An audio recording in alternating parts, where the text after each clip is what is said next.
All right, my next guest joining me at this time, Courtney is joining me right now. How's it going? I'm well. How are you doing? Good, good. Thank you so much for being on the show. I appreciate it. Yeah, absolutely. And I also want to thank you for doing that video message, courtesy of Cameo. That was pretty awesome. Yeah, yeah. Those cameos are fun. So shout out to Cameo. People, for those that may not know, Cameo is a rap site in which fans can request video messages from a variety of people, and their group of people that they have available is just ever so growing. So if you can't get an autograph from your favorite celebrities, athletes, whatever the case may be, then video message may be the next best thing. So I encourage everyone go check out Cameo and and check that out. Um, but on to you, Courtney. I want to start off with this. How did you get started as a comedian? How did it start off for you? I'm born and raised from LA. So I started acting as a kid, and I got a degree in theater. I started studying improv here in Hollywood at the Groundlings Theater, and probably after college, a few years after college, I just decided that I wanted to give stand-up a try. Yeah, I thought it would be like an easy crossover, but it definitely wasn't. They had nothing to do with each other. But yeah, after my first time on stage, I just fell in love with it. Um, and yeah, it's been history ever since. So do you remember the first time that you did stand up in front of an audience? How did you feel going into the show, and how did you feel afterwards? Going into the show, I was extremely overly cocky. I guess because I've been performing my whole life, so I just thought that that would kind of translate. Um, and so I was pretty confident going into it, but I remember walking on stage, and I'd never really experienced stage fright. I didn't really know, I'd been nervous before, nervous to go on stage, to perform theater or whatever, or for an audition. I'd been nervous before, but I didn't know when people talked about like a crippling fear. I'd never experienced that before until I got on stage to do my first set as a stand-up, and yeah, I thought I was gonna die. Um, I don't really like the set went by so fast, um, which I think a lot of comics will say. You just kind of go. It's almost like you black out. You just kind of like go into a mode. Um, your first few, actually your first couple of years doing it, I think that's kind of the case. But um, yeah, I experienced stage fright for the first time, and it was so painful. Um, when I got off, I was like, it was like a drug. It was like I was addicted to that rush and that the endorphins that are released in your body. Of yeah, it was a high. It was definitely a high, but it was a painful high for a while. So yeah.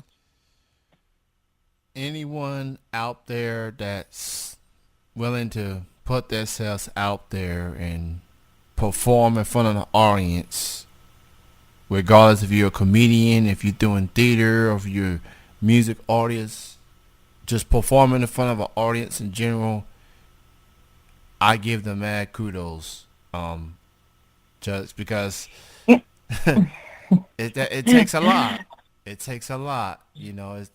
Butterflies kick in. You feel good going in there, and then you may forget a word, or have a brain fart or whatever, and then you know it takes courage to get on that stage. And Yeah, it's definitely the most vulnerable um, position that a person can put themselves in, writing their own material and getting up in front of an audience that they don't know to, to seemingly be judged or, the purpose is to entertain. But it's hard. It's definitely not an easy task. Very, very true. So when you work on your material, is do you get inspired by someone or somebody in particular? Is it based on your experience? Like what inspires you as far as the material that you work on for your stand up? I write material. My materials influence just on my day-to-day life. Um, I I write about what I know. As a female, um, as a female comic in LA, it's very observational. Um, I love characters. I'm very influenced by the comedians before me, Jim Carrey, Robin Williams. Um, by doing comedy through character work. That's what I love to watch, and it's what I love to perform. So I draw a lot from my day-to-day life of observing people and watching them, and just the different nuances of humans. I'm definitely a fan of Jim Carrey and Robin Williams especially. Robin Williams, that dude is just incredibly gifted, very talented. And for them to play multiple characters in their movies and things like that, that was just like only they can pull it off. And it's hard to duplicate what they've done because they do it just so well. And their comedy. Right. Well, and I don't think the goal is ever to duplicate what somebody has done, especially in an art form. Yeah. It's not so much as duplicating. It's more of a style. There's tons of different styles of comedy and stand-up. But those two men have definitely paved the way for character work. Yeah. Very, very true. So as far as your comedy work, what do you have coming up as far as comedy shows that you're gonna be a part of that your fans wanna keep an eye on? Well, I run a monthly show at the Comedy Store.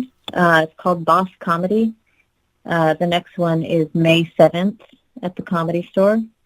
I'm also up a few nights a week around Hollywood at the Improv, the Hollywood Improv, the Laugh Factory, the Comedy Store.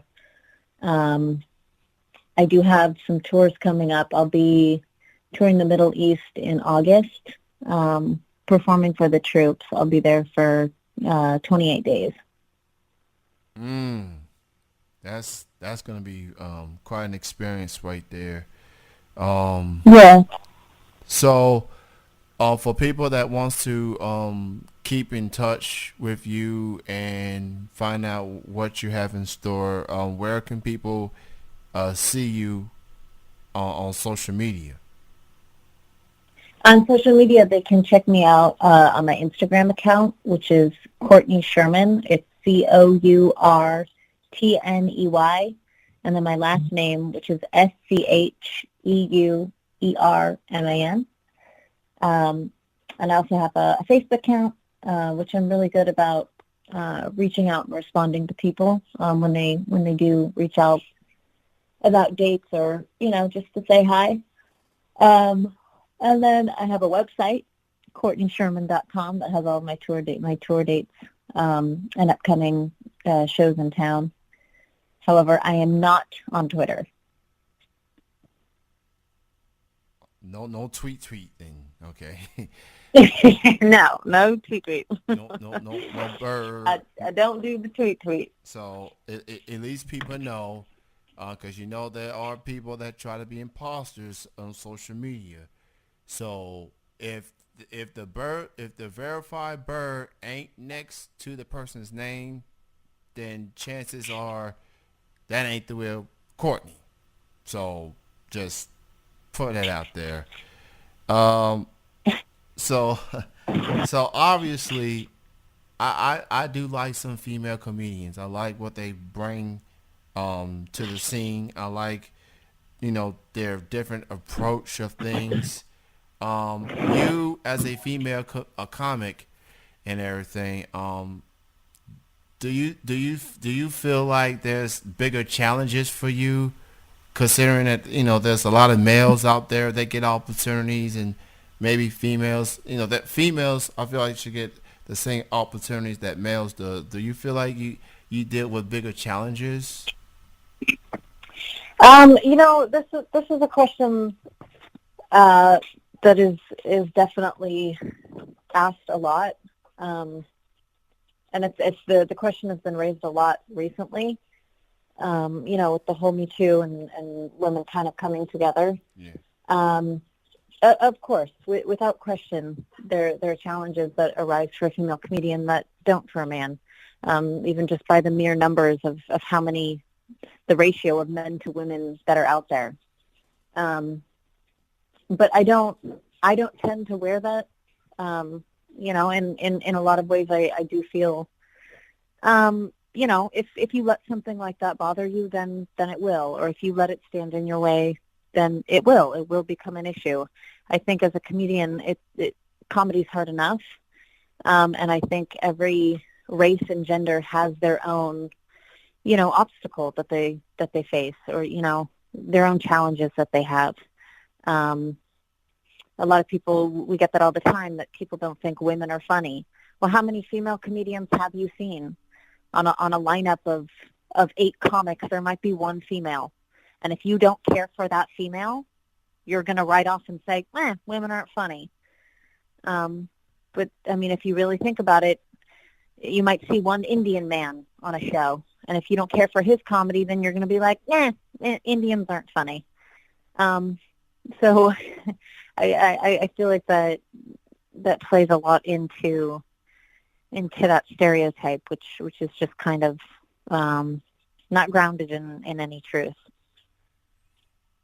Totally understand. I've been to some comedy shows, and sometimes I do see a female or two, and then sometimes I see different colors, backgrounds, things like that. But I'm all for whoever's out there. Just put on the show, and I feel like maybe we in too much of a PC environment might be the case. I don't know, but I feel like comedy is a good escape from what's going on in the world. So yeah, I feel the overall kind of answer to that is funny is funny, regardless of race or gender. And I think there's things that you can relate to, no matter who the person is. So I think if we start focusing on that rather than people's race and gender, it'll kind of change the conversation. Very, very true. And before I let you go, Courtney,